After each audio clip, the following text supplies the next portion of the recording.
Welcome to the SPARKCITY webinar. My name is Songjin Park, CEO of SPARKCITY. This webinar is part of SPARKCITY's effort to gather global smart city intelligence. We invite leading experts from around the world to share insights on the core concepts and emerging directions of smart cities. Our guest speaker today is Palwasha Ahmadzai, a researcher specializing in urban governance, digital transformation, and human-centered design. With over a decade of experience across the public sector in Afghanistan and academic research in Europe, her work focuses on building inclusive and sustainable cities through the integration of technology, policy, and design. The topic she has prepared for us today is human-centered smart city. She will share insights at the intersection of urban policy, technology, and innovation. Please join me in giving a warm welcome to Palwasha Ahmadzai. Palwasha, the floor is all yours.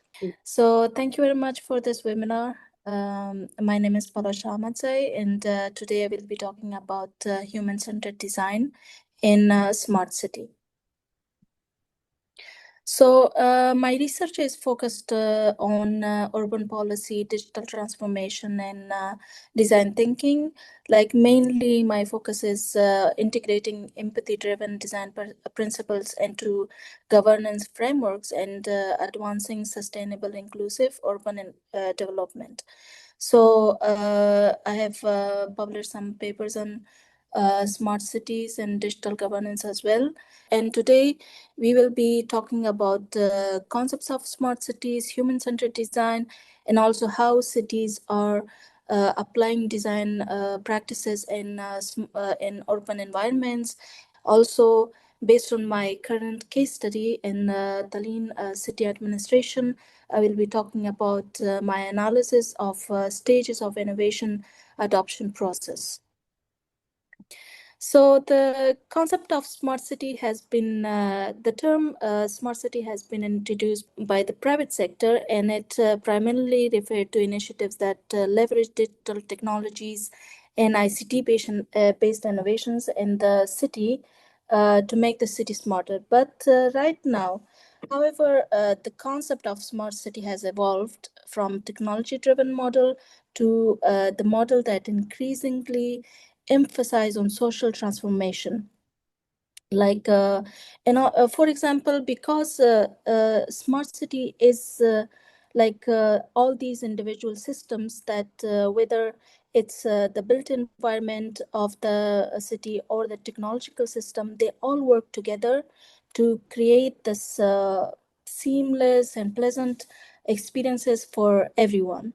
For example, if a mother with children under 5, they want to go to work, so how she can begin her experience from her household to the city or environment, like the sidewalks, the streets, the mobility system, traffic system, in the information that she can access to improve her experiences by using all these different built environment and digital technologies.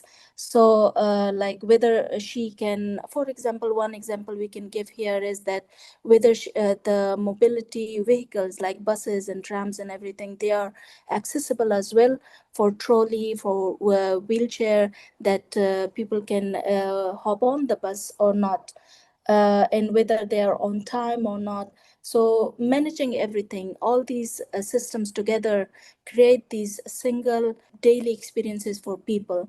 Even like right now, tourism is on a very important topic. So how you can create this cultural experiences and different activities for tourisms, and improve these experiences by leveraging these digital technologies. Tourists can explore the city nicely and enjoy the experience as well. So all these systems, the main focus of the urban policymakers are inclusivity. Like, is everyone able to have access to internet or the digital devices, or everyone can understand and capable to use all these services and digital tools? And also, are these solutions like sustainable and environmental friendly or not? So this is the thing is that it's smart city now is not just about digital systems or technologies, but it's more so about how it can be leveraged to improve the quality of life for all the residents and everyone that is experiencing the city. So in this side, these are the top 5 countries for this year that is introduced by the IMD World Competitiveness Center Smart City Index. And the ranking is mostly based on the health and safety, mobility activities, opportunities and governance. It kind of illustrates that the priority areas in these smart cities are mostly like affordable housing, unemployment, road congestion, health services, air pollution, public transport, green spaces, recycling, and all that. So it's not just about how the city structures are built.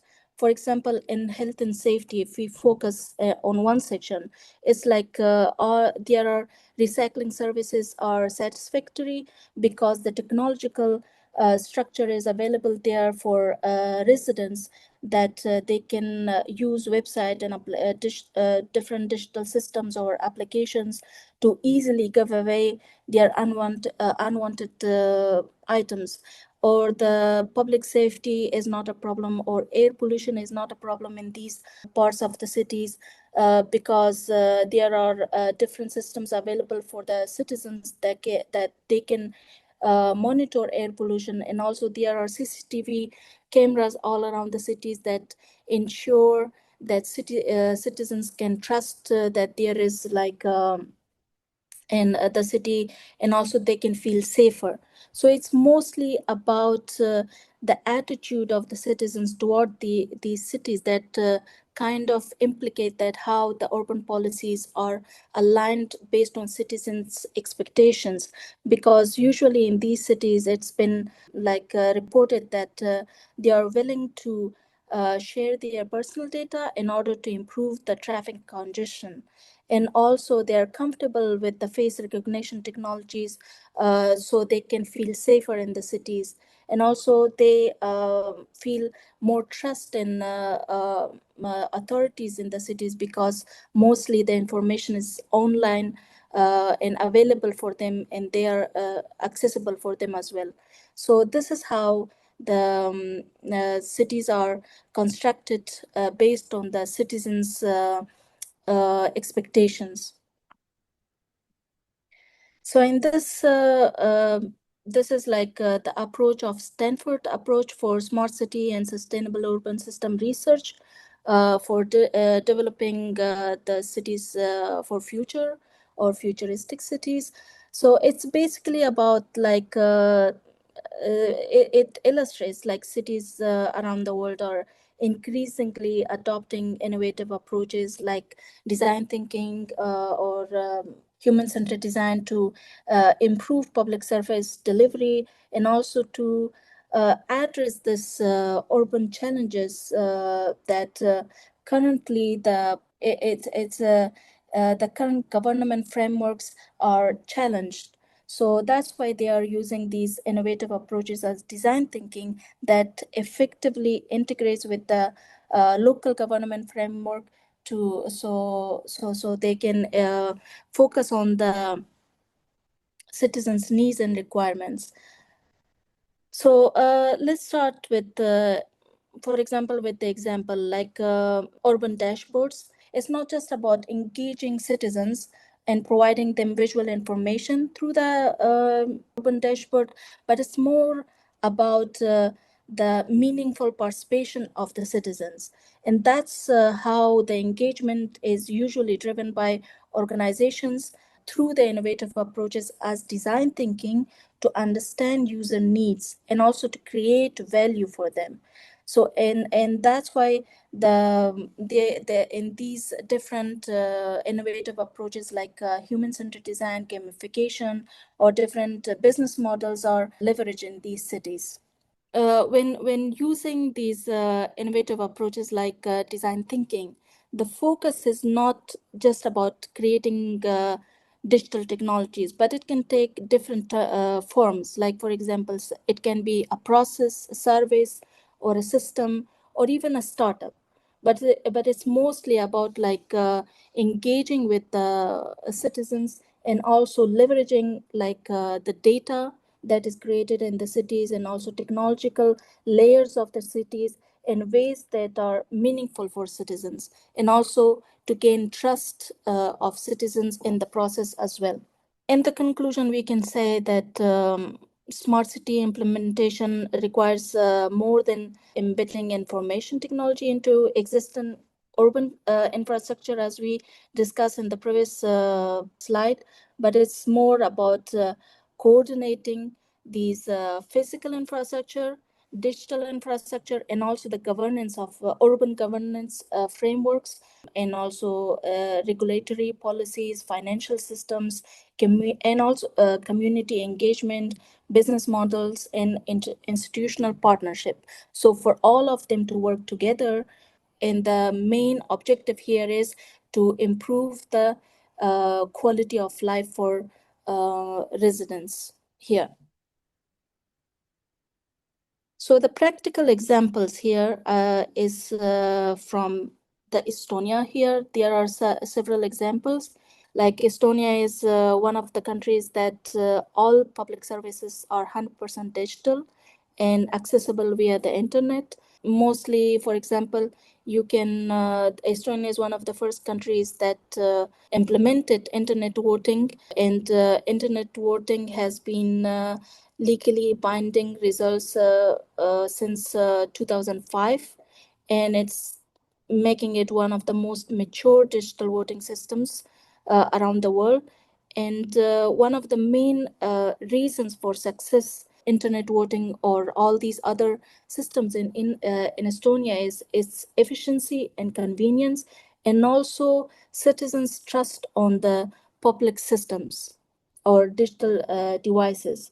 Another service is that which is very successful because 98% of all tax declarations in Estonia are filed electronically, and I have personally used it for the income tax return, which basically takes if you approve all the pre-filled data, like you can log in via securely via digital authentication, and after that if you approve the pre-filled data, it will take like less than a minute, and after that you will receive the income tax within a week or two. So it's very efficient and very nice system. And another system that we want to say here is that is Estonia is like the one of the first countries is e-residency program, because an e-residency is a government issued digital identity that allows people around the world to access Estonia's digital services remotely. So in practical terms, it allows users to securely identify themselves online, sign documents using digital signatures, and even establish and manage a company entirely online in less than 15 minutes. So, and also from anywhere in the world. So, and it is and this is the reason that it is mostly famous among global entrepreneurs, because who are looking for flexible and location independent business opportunities. So kind of Estonia is being the first country to introduce this concept, since I think 2014. And it is interesting because it redefines the relationship between the state and individuals, and also extending the governance and services beyond physical borders, because anyone with the e-residency, they can access all digital services and have all the leverage of using all the services as Estonian citizens living in Estonia. So that's what make Estonia particularly interesting, because it's not just about technology itself. It's about how it's embedded within the government system and in this ecosystem created around it to make it possible for individuals from around the world to be able to access these services. For example, an Estonian citizen can sit in another part of the country and still participate in voting system online whenever they want to. And another fun fact about the voting system is that you can vote as much as you want until the deadline. So the last, you can vote 50 times.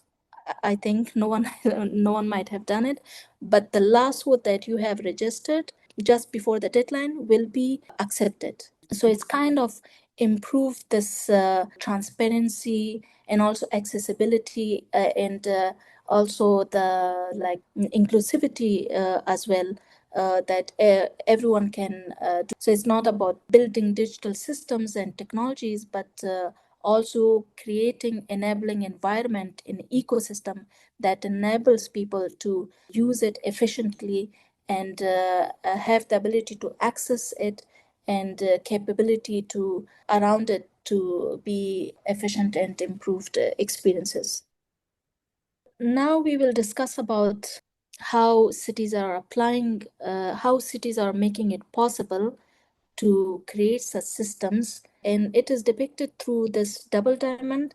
And double diamond is kind of introduced to us via Design Council in UK, and it is a visual representation of the design innovation process. It is a simple way to describe the steps taken in any design and innovation project, irrespective of methods and tools used.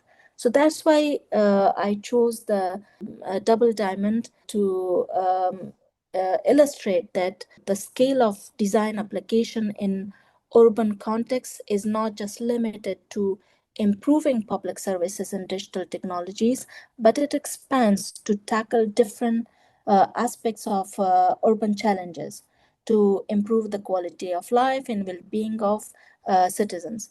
So the main thing is that cities understand the importance of improving policy capacity to tackle urban challenges of the future. For example, the future perception of urban spaces and services do not conform to ordinary, traditional, linear, rational, or universal process, and are more inclined toward open innovation. And it reminds us that service contexts in cities are expanding to provide the seamless experiences for citizens. For example, I have done the systematic literature review, and based on that, I have placed these design principles that's been applied by citizens to discover problems or to define the right problems, like what is the right problem that they have to focus in that time to tackle this challenge, and also how what they have to develop.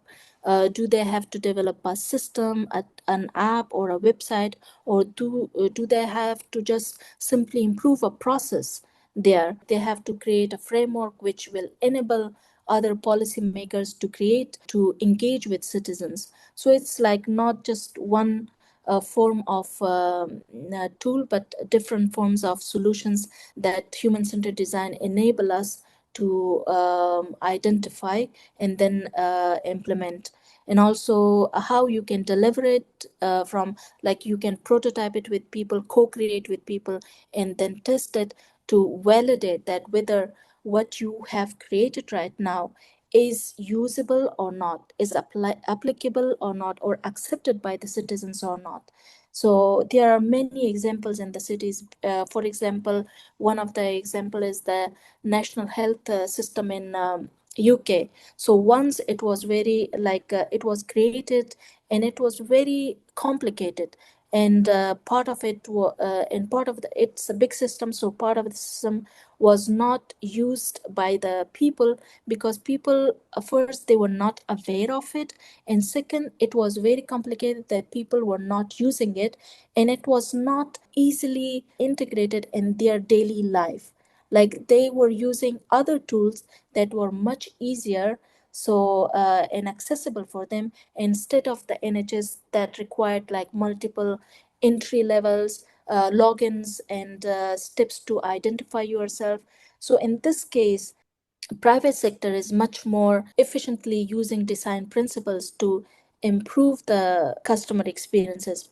You can identify yourself easily, you can access the tools easily, and also the services, the solutions that they are suggesting to people, they are much more intuitive. Like, you can, without any training, you can use it, and you can find it, and you can use it easily.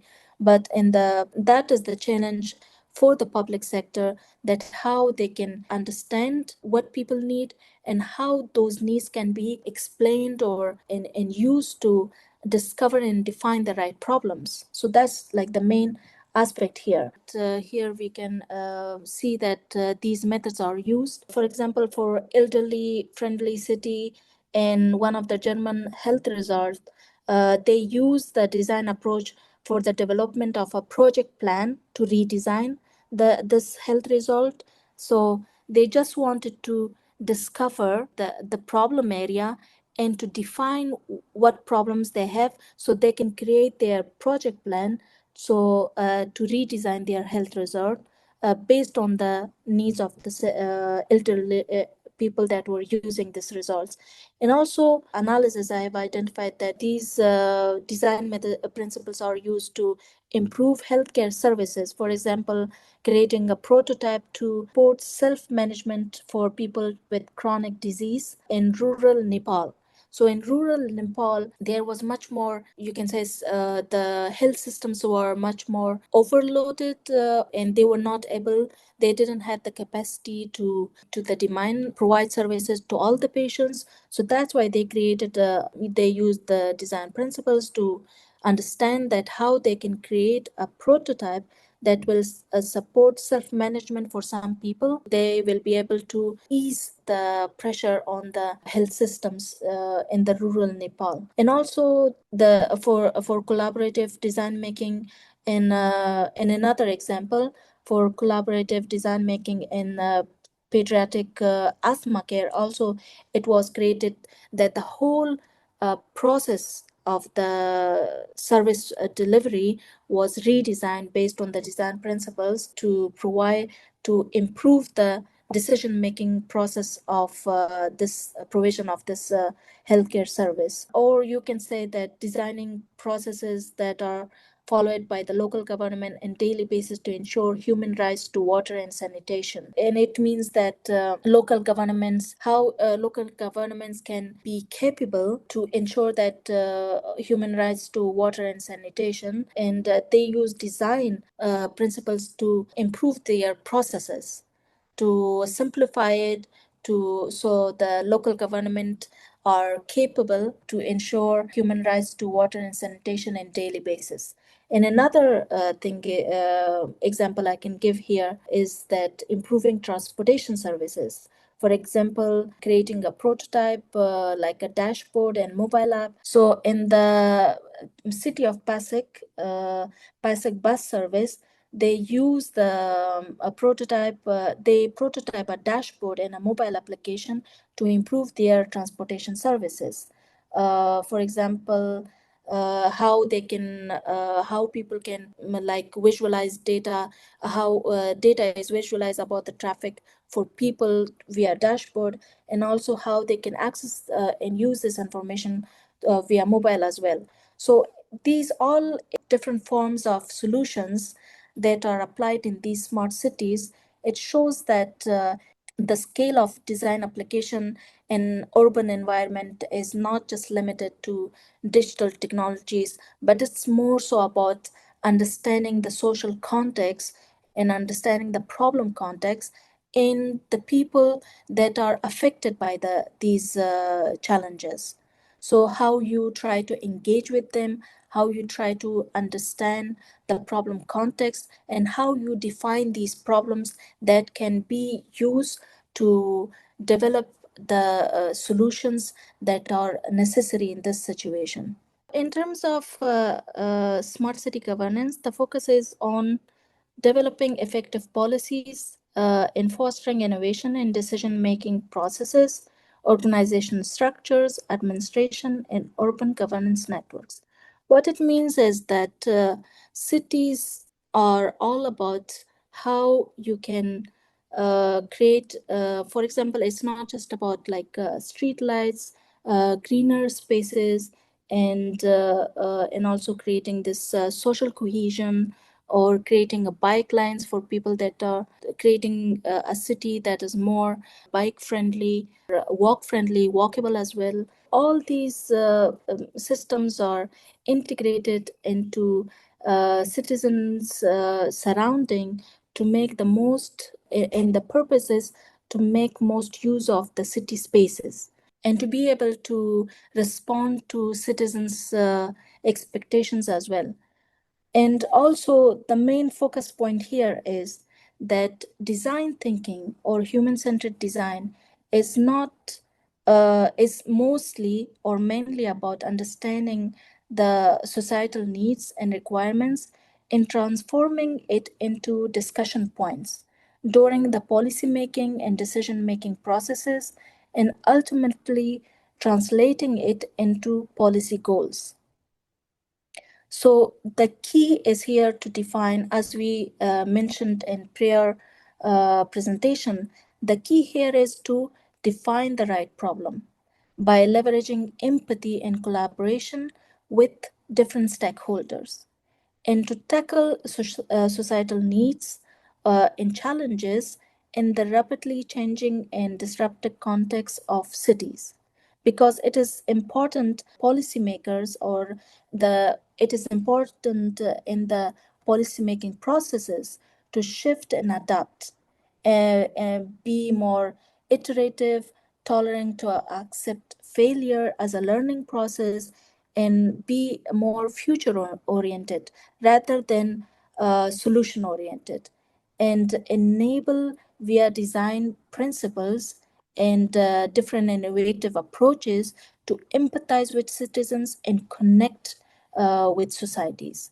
It means that all these solutions, it doesn't come as a single in traditional linear approaches. It is very difficult, or there are not much tools that facilitates this discussion or engagement with different stakeholders or for the people.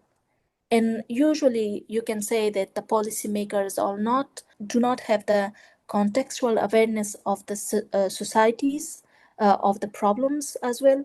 And design principles give them this facilitates this approach, how they can understand people.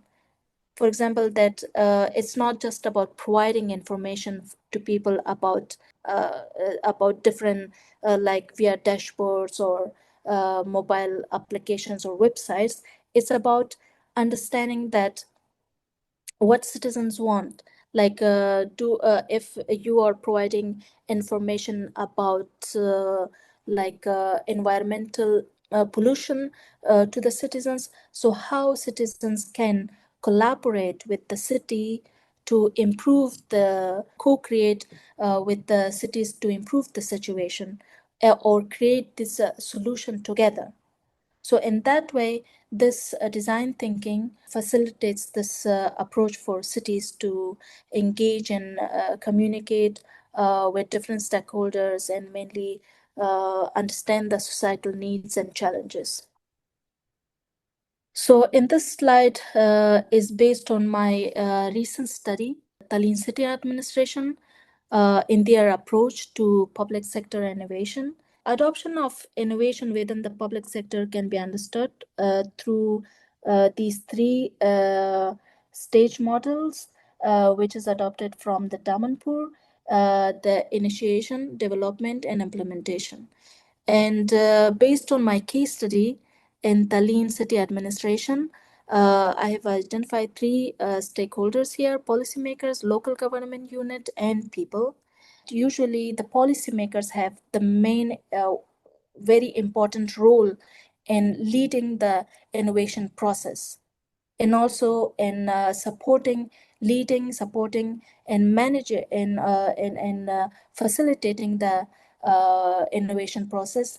And the local governments, they have the main role in defining the right problems by engaging with the citizens or relevant stakeholders, and how these defined problems can be used to develop the right solutions, whether it's organizational, whether it's restructuring the organization, or it's simplifying the services, or whether it's overall restructuring the whole service, and also the delivery of the services as well, whether the delivery of service is right or not.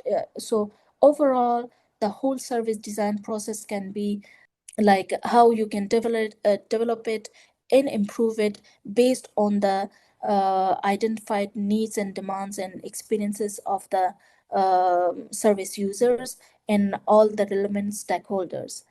And also the implementation phase, the local government responsibility is that how they can lead the innovation to because all these changes, it has impact on the social systems of the organization as well, like and also on the collaboration, like how if the services change and it touches the different government departments, so how these government departments can collaborate and coordinate these changes when the services are redefined and the organizational structures are redefined.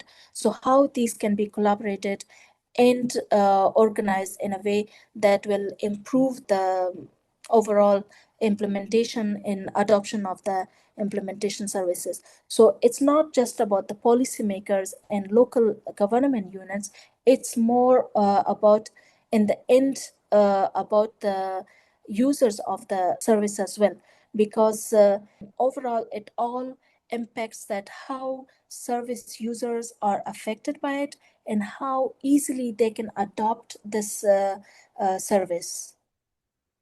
So that is one of the measurement that we can focus on to understand whether this innovation process is successful or not. Because as I explained in previous slides, that mostly local government, they use a lot of time, budget, and resources to create systems.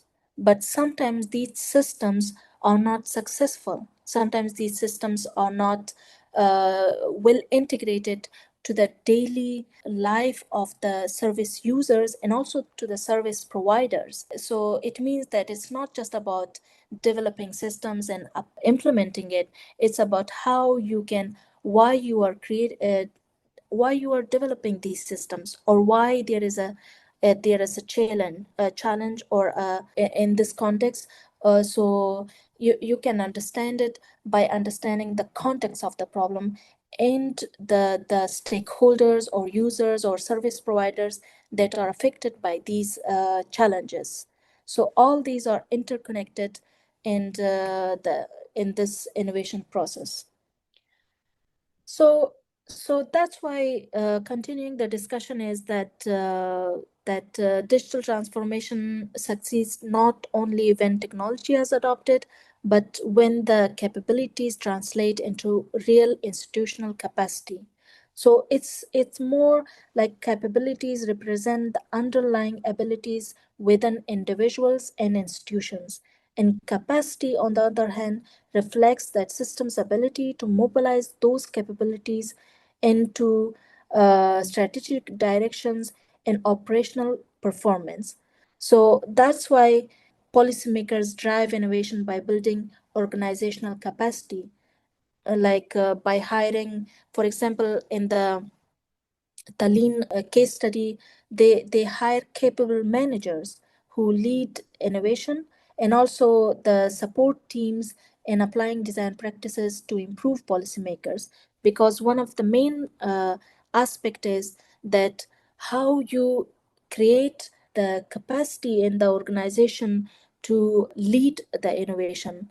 That's why you need capable people to lead the innovation process and create capabilities in the organization that is able to develop and implement innovation in the process. So in the end, I would say that the human-centered approach facilitates the process of choices and decision-making from citizens' perspective to align with the organizational thinking processes based on citizens' needs and expectation. As owner, public organizations are mandated to provide efficient, reliable, and accessible public services with improved service provision experiences to citizens. And citizens are the prime users of services with lifelong knowledge of the related context issues as a recipient. So that's why citizens can provide educated insights about the problem and problem context during the policymaking and decision-making processes. And through adopting design principles in public administration context is usually, for example, it's a challenge. It's simply not about like borrowing design methods so to achieve like predefined policy goals, but it's about and also I want to address that there are limitations and challenges in applying human-centered design practices in public administration, because cities and local government usually lack the required setup and policy capacity to adopt human-centered design practices as everyday approach for improving their decision-making processes or policy-making processes. So and it is very important to understand that in the decision-making process or making choices, the policymakers needs to confirm or acknowledge that citizens can provide educated insights about the problem in problem context. Again, thank you very much for inviting me, and I hope this discussion was useful. And also, in the end, I want to mention that I am open to collaborating and connecting with different with like-minded experts and researchers from around the world. So feel free to connect, and yeah, thank you. Thank you, Palwasha, for that inspiring and insightful presentation about human-centered smart city. And I highly value this lecture for highlighting the key concepts needed to advance smart cities. It clearly emphasized the importance of understanding human-centered smart cities and the role of design thinking in shaping them. In addition, actually, among your many insights, I would like to emphasize once again that while smart cities are often discussed in terms of technology, but as you said, what truly matters is a city's capacity to embrace and adapt to ongoing innovation process. So on behalf of SPARKCITY, I would like to sincerely thank you to Palwasha. Thank you so much. Thank you. So this is the end of webinar, and this session was pre-recorded, and I appreciate everyone who is watching from around the world, and we look forward to connecting with you in our next SPARKCITY webinar. Thank you.